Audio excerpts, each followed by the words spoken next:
வேளாளர் மக்கள் முன்னேற்ற கழகத்தின் சார்பாக இன்று சிப்காட் பேருந்து நிலையம் எதிரில் நடைபெற இருக்கும் இந்த தெருமுனை பிரச்சார கூட்டத்திற்கு வருகின்றுள்ள அனைத்து சமூகத்தை சேர்ந்தவர்களும் மற்றும் என் புதுக்கோட்டை உறவான தேவந்தூர் சமூகத்தை சேர்ந்த அனைத்து மக்களுக்கும் விழாவை தலைமையேற்று நடத்தப்பட்டிருக்கும் மானாமதுரை தேவேந்திர மக்கள் முன்னேற்ற கழகத்தின் நிறுவன தலைவர் அன்பு சகோதர சகோதரி PSC பரமசிவம் சிவசங்கரி அவர்களுக்கும் மற்றும் விழாவை தலைமை வழங்கியுள்ள மானாமதுரை ஒன்றிய செயலாளர் திலகராஜன் அவர்களுக்கும் மற்றும் தலைவர் S. கிருஷ்ணன் அவர்களுக்கும் மற்றும் தலைவர் S. வீரையா அவர்களுக்கும்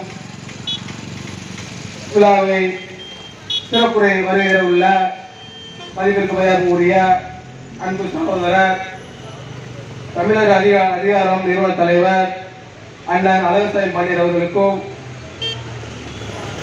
அதே திருப்பாட்டு வயதில் உள்ள மதிப்பிற்கு மரியாதைக்குரிய அன்பு சகோதரர் நம்மில் ஒருவர் நமக்கான ஒருவர் ஒப்புக்கூடிய உறவுகள் சம்பந்தப்பட்ட அண்ணன் உலகில தமிழக விடுதலை கட்சியுடைய நிறுவன தலைவர் கருமொழி கண்ணன் அவர்களுக்கும் அது சமயம் முன்னாள் பேரூராட்சி தலைவர் பெரியார் சுந்தரையாளர் மதிப்பிற்கு மேலக்கூடிய தீரா கல்யாணன் அவர்களுக்கும் மானாமதுரை ஒன்றிய செயலாளர் மலைசாமி அவர்களுக்கும் திருப்பூர் ஒன்றிய ஒருங்கிணைப்பாளர் பாக்கியம் அவர்களுக்கும் விழாவை திருப்புரையாற்றி நன்றி தெரிவிக்கப்பட்டுள்ள AP அன்பரசன் காலையர்கள் ஒன்றிய ஒருங்கிணைப்பாளர் அவர்களுக்கும் என்னுடைய மாலை வணக்கத்தையும் வாழ்த்துக்களையும் தெரிவித்துக் கொண்டு முறையை தொடங்கியேன். தொடர்ச்சியாக தமிழ்நாடு தேவேந்திர மக்கள் முன்னேற்ற கழகம் நடத்தப்பட்டு வருகிறது. அதே போல இன்று மானாமதுரை சிப்காட்டில் நடத்தப்படுகிறது. தமிழ்நாடு தேவேந்திர மக்கள் முன்னேற்ற கழகத்தின் தெருமுனை பிரச்சார கூட்டம் எதற்காக நடத்தப்படுகிறது, எதனால் தொடர்ச்சியாக போராடி கொண்டிருக்கிறோம் என்பதை மக்கள் மனதில் பதிவு செய்யப்படும். மக்களுக்காக உழைக்கப்படக்கூடிய மக்களுக்காக நாங்கள் தொடர்ச்சியாக போராடி கொண்டு வருகிறோம்.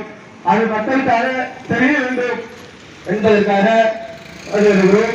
விழாவில் சிறப்புரை செய்ய வருகிற உள்ள மதிப்பிற்கு மேலாகக்கூடிய நம்மில் ஒருவர் நமக்கான ஒருவர் மொழியில தமிழர் அன்பு சகோதரர் கருமொழி கண்ணன் அவர்களை வருகை என வரவேற்று வரவேற்கப்படுகிறது. அதே போல நம் மக்கள் தொடர்ச்சியாக எங்கெங்கெல்லாம் அடிப்படுகிறார்கள், எங்கெங்கெல்லாம் நம்ம மக்களுக்கு பாதிப்பு ஏற்பட்டிருக்கிறது, இதெல்லாம் ஒரு சிறந்த முறையில் நாம் சரி செய்யப்படும் அப்படின்ற ஒரு கொள்கையிலும் ஒரு கோட்பாட்டிலிருந்து நாங்கள் தொடர்ச்சியாக நாங்கள் பயன்படுத்திக் கொண்டு வருகிறோம்.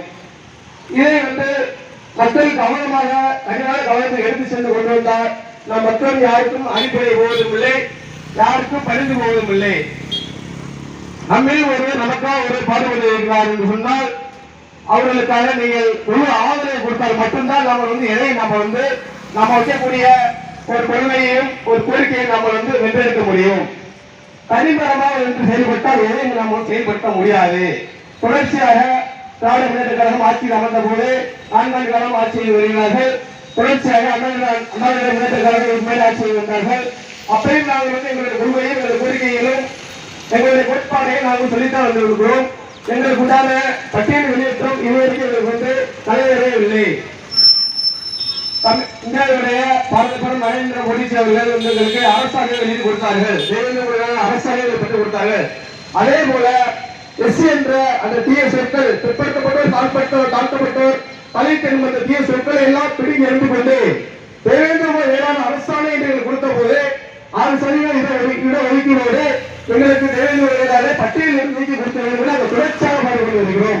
இது தமிழக அரசு கொடுக்கிறது தயக்கப்படுகிறார்கள். காரணம் என்று சொன்னால் நமக்கு நாமே ஒரு காரணம் என்று சொல்லலாம். அது எங்கள் மீது குற்றங்கள் இருக்கு, சமூக மக்கள் மீது குற்றங்கள் இருக்கு. நாங்கள் ஒற்றுமையாக செயல்பட்டால் என்னைக்கு நாங்கள் வென்றெடுத்திருப்போம். அதுக்கு அரசியல் கட்சி தலைவர்களும் துறை பெறுவார்கள். மாநில அரசு நம்ம கொடுக்கிறது தயங்குகிறது. இதுவே நம் சமூக மக்கள் எங்கெங்கே அடிபடுகிறார்களோ அங்கெல்லாம் நம்ம செயல்பட வேண்டும். நாம் பார்க்கக்கூடிய ஒரு நாள் வேலைதான் கூலி வேலைதான், அதை செய்து கொண்டாலும் நிம்மதியாக உழைக்க முடியுதா, நிம்மதியாக தூங்க முடியுதா? கிடையாது. இதையெல்லாம் நாம் தவிர்க்க வேண்டும். நமக்கு வரக்கூடிய பின்னாடி வரக்கூடிய சந்ததிகள் நிம்மதியாக வாழ வேண்டும் சொன்னால் நம்மளுடைய ஒற்றுமையை கையாள வேண்டும். அரசியல் கட்சி நம்மளுக்கு வந்து கொடுக்கறதுக்கு தயங்குறாங்க. என்ன காரணம் சொல்லுங்க பார்ப்போம். நம்மளுடைய பண்பாடு, நம்மளுடைய கலாச்சாரம், நம்மளுடைய கோட்பாடு, நம்மளுடைய கோரிக்கை, நம்மளுடைய கொள்கையை வந்து நம்ம கிடைக்க மாட்டதுல என்ன காரணம்? நமக்கு நாம தான் காரணம். ஒற்றுமையை கையாண்டால் மட்டும்தான் நம்ம இளைஞரை வந்து இருக்க முடியுமே தவிர, அண்ணன் அவர்கள் இன்னைக்கு வந்து அவருக்கு அண்ணன் செல்வர் தலைவர்களுக்கு ஒரே ஒரு பையன் தான். அவருக்கு உண்டான சொத்துக்களை சேர்த்து வச்சிருக்காரு. அவருக்கு உண்டான எல்லாமே இருக்கு. அவர்கள் வந்து இன்னைக்கு வந்து நம்ம மக்களுக்காக போராட வேண்டிய அவசியம் கிடையாது. கோடி கோடிய சொத்து சேர்த்து வச்சிருக்காங்க, லட்சக்கணக்கில் வச்சிருக்காங்க. நம்ம சமூகத்தை சேர்ந்தவர்கள் அமைச்சராக இருக்காங்க, நம்ம சட்டமன்ற உறுப்பினராக இருக்காங்க. நமக்கு யாரும் செஞ்சிருக்காங்களா? நமக்கு ஆதரவு கொடுத்திருக்காங்களா? சொல்லுங்க பாப்போம். எதனால நமக்கு ஏதாவது அரசியல் தலைவர்கள் நம்மளுக்கு ஆதரவு கொடுத்திருக்காங்களா? ஏதாவது நேரத்துல பேசியிருக்காங்களா? சட்டசபையில பேசியிருக்காங்களா? பேச மாட்டாங்க. இதே மாட்டு சமூகத்தை சேர்ந்தவர்கள் நகராட்சி தலைவராக இருக்கட்டும், நகர்மன்ற தலைவராக இருக்கட்டும், ஊராட்சி மன்ற தலைவராக இருக்கட்டும், வார்டு கவுன்சிலராக இருக்கட்டும், நகர செயலாளராக இருக்கட்டும், அவர்கள் சமூகத்தை விட்டு கொடுக்காமல் நீங்க பேசுகிறார்கள். என்ன காரணம்? தன் சமூகத்தை காப்பாற்ற வேண்டிய நம்பிக்கை. அந்த நம்பிக்கையை நீங்கள் செயல்படுத்த முடியவில்லை. சமூக மக்கள் அனைவரும் ஒற்றுமையை வந்து நம்ம கையாள வேண்டும். ஒற்றுமையை கையாள மட்டும்தான் நம்ம வந்து எதை வென்று எடுக்க முடிய வேண்டும்.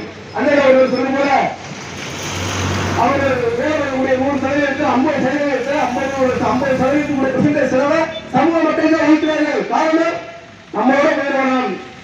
நம்ம அடிபட்டால் சமூக மக்கள், என்னுடைய சமுதாய பிள்ளைகள், பின்னாடி வரக்கூடிய சந்ததிகள் பாதிக்கப்பட வேணும் அப்படின்றதுனால போராடி கொண்டிருக்கிறார்கள். அந்த போராட்டத்தில் நம்ம வந்து நீங்கள் காசோ பணமோ எதுவும் கொடுக்க வேண்டாம். நம்ம சமூகத்தை 4 நின்றோம். நானே வந்து ஒரு கூலி தொழிலாளி தான். பொதுப்படியா சொல்லப்போனா ஒரு ஆட்டோ டிரைவர், சாதாரண ஒரு ஆட்டோ டிரைவருங்க. வேலைக்காக வர்றேன், சமுதாயத்துக்காக வர்றேன், சமூக மக்களுக்காக தான் வர்றேன். நான் இந்த சவாரி விட்டுட்டு வந்து எனக்கு இன்னைக்கு கவனம் கட்ட முடியாது, ஒரு வேலைக்கு சொல்ல முடியல. ஏன்னா சமூகத்தின் வளர்ச்சி, சமுதாய மக்கள் அந்த அளவுக்கு பாதிக்கப்பட்டிருக்கார்கள். அது எல்லாருமே நம்ம வந்து ஏற்க முடியாது. புரிஞ்சவங்க புரியட்டும், புரியாத வரட்டும். பின்னாடி வந்து பார்த்து நம்மளுக்கு ஆட்டோமேட்டிக்கா வருவாங்க. ஒரு கொள்கைக்கு ஒரே ஒரு முயற்சியில அண்ணன் சொன்னார்கள், எல்லாரும் நம்ம இருக்கக்கூடாது. பாஸ்கர், என்னோட பேர் பாஸ்கர், மாமன்ற தேர்தல் மற்ற மனிதர்களுக்கு நகர செயலாளர் அண்ணன் அவர்கள் சொன்னார்கள், எடுத்து எல்லாரும் நம்ம இருக்கக்கூடாது, பிறந்தா வாழ்ந்த சுத்தம் இருக்கக்கூடாது. நமக்குண்டான ஒரு சமூகத்துக்கு என்ன செய்யணுமோ அந்த வேலையை நம்ம செய்யும் சொல்ல ஒரே காரணத்துக்காக தான் புரட்சியாக நம்ம போராடி கொண்டிருக்கிறோம். இதை நீங்கள் மக்கள் அனைவரும் பின்பற்றி ஆதரவு கொடுங்க, ஒத்துழைப்பு கொடுங்க. அண்ணன் அவர்களும் நாடவர்களும் கையெழுத்தினால் திரும்பி பார்க்க மாட்டால் கையில் உழைச்ச இயக்காது. அனைவரும் சேர்ந்து தட்டினால் மட்டும்தான் கையெழுச்ச இயங்கும். தனிநகரமாக குறிப்பாக சொல்லப்படாத ஆலமரத்தை வந்து நீங்க வேகமாக வெட்ட போனா வேகமாக வெட்டிடலாம். வெட்டதுக்கு அவன் சீக்கிரம் வெட்ட முடியாது. சுத்தி இருக்கிற விழுதுகளை தாண்டி கொண்டு இருந்தால் அவன் சீக்கிரம் நீங்க வெட்ட முடியுமா? 100 விழுதுகளை சுத்தி இருந்தால் விழுதுகளை தாண்டி வந்தால் நீங்க வெட்ட முடியும். அப்படின்ற ஒரு உதாரணத்தில் எடுத்துள்ளேன். விழுதுகளை நீங்கள் சரியான நிலைமையில் இருந்தால் ஆலமரத்தை வெட்ட முடியாது. அப்படி விழுதுகளை இல்லை என்று சொன்னால் எத்தனை நம்ம தலைவர் நம்ம இழந்திருப்போம். அன்பான உறவுகளே, தேர்தல் சமுதாய உறவுகளே, நல்லா சிந்திச்சு பாருங்கள். திராவிட முன்னேற்ற ஆட்சியர் இருக்கட்டும், அனைத்து நாடாளுமன்ற முன்னேற்ற ஆட்சியர் இருக்கட்டும், எந்த ஆட்சியிலும் எந்த அரசியலிலும் எத்தனை தலைவர்கள் நம்ம இழந்திருப்போம். இந்த 4 ஆண்டு காலமாக எத்தனை தலைவர் நம்ம இழந்து கொண்டிருக்கும். காரணம், நம்மளோட ஒற்றுமை, நம்மளுடைய ஒருங்கிணைப்பு, நம்மளுடைய கொள்கை, நம்மளுடைய கோட்பாடு, நம்மளுடைய பண்பாடு, நம்மளுடைய கலாச்சாரம், இதனால நம்ம வந்து இழந்து கொண்டிருக்கும் தலைவர்களே. மீண்டும் ஒரு தலைவர்களை பூர்வமா அழிச்சு கொண்டாங்க. ஒரு தலைவரோட தலைவர் மறைஞ்சிடாது. ஒரு பசுமை ஓராறு பசுமையார், ஒரு விமானம் செய்கிறேன்னா ஓராறு விமானம் செய்கிறேன். அதே போல தொடர்ச்சியாக நீங்கள் யாரை அழிக்க நினைச்சாலும் சமுதாய மக்கள், என்னோட மக்கள் ஒற்றுமையாக இருப்பதற்கு யாரை அழிக்க முடியாது, பண்பாட்டை தொட முடியாது. எங்களுடைய இந்த தமிழக அரசு வெகு தூரம் ஆட்சியில் இருக்கும் போது நாங்கள் ஏற்பட்ட கோரிக்கையை தொடர்ச்சியாக நாங்கள் சொல்லி வருகிறோம். மீண்டும் கனிவான கவனத்திற்கு தமிழக அரசு எடுத்து சென்று மத்திய அரசும் மாநில அரசும் சேர்ந்து எங்களுக்கு 6% இட பையத்தோடு வேளாண் அரசாணை எங்களுக்கு கொடுத்தது போல தனியிட செலவிட்டு எங்களுக்கு நிறைவேறிய அரசாணை என்று தீர சொற்கள் என்று தாழ்த்தப்பட்டோர், பிற்படுத்தப்பட்டோர், ஒதுக்கீடு, பண்பாடு என்று சொல்லாமல் தேவையான வேளாண் இந்த அரசாணை ஆண்ட பரம்பரையோடு எங்களுக்கு 6% இட ஒதுக்கீடு கொடுக்க வேண்டும் என்று சொல்லி தமிழ்நாடு மக்கள் உள்ளிட்ட கலைப்பின் சார்பாக தொடர்ச்சியாக நாம் கேட்டுக்கொண்டு வருகிறோம். இதை இதனுடன் நாங்கள் முடிக்கப் போவதில்லை. அடுத்த கண்டன ஆர்ப்பாட்டம் மாபெரும் வந்து சிவகங்கை மாவட்டத்தில் நடத்தப்பட வேண்டும். தலைவர் வாய்ப்புக்கு நன்றி கொடுத்த, இந்த அளவுக்கு எனக்கு பேசக்கூடிய வாய்ப்பு கொடுத்த தமிழ்நாடு தேவேந்திர மக்கள் முன்னேற்ற கழகத்தினுடைய நிறுவன தலைவர் அன்பு சகோதர சகோதரி பரமசிவன் சிவசங்கர் டிஎஸ்சி அவர்களுக்கு நன்றியை தெரிவித்துக் கொண்டு விழாவை தலைமையேற்றக்கூடிய தலைவராட்சி அவர்களுக்கும் திருப்பூராட்ட வருவதில் அன்பு சகோதரர் மதிப்புக்கு மேலக்கூடிய நம்மில் ஒருவர், நமக்காக ஒருவர், முன்னிலை அவர்களுக்கும் அழகசாமி பாண்டியன் அவர்களுக்கும் மானாமரை உள்ளிட்ட மலசாமி அவர்களுக்கும் பாக்கியம் அவர்களுக்கும்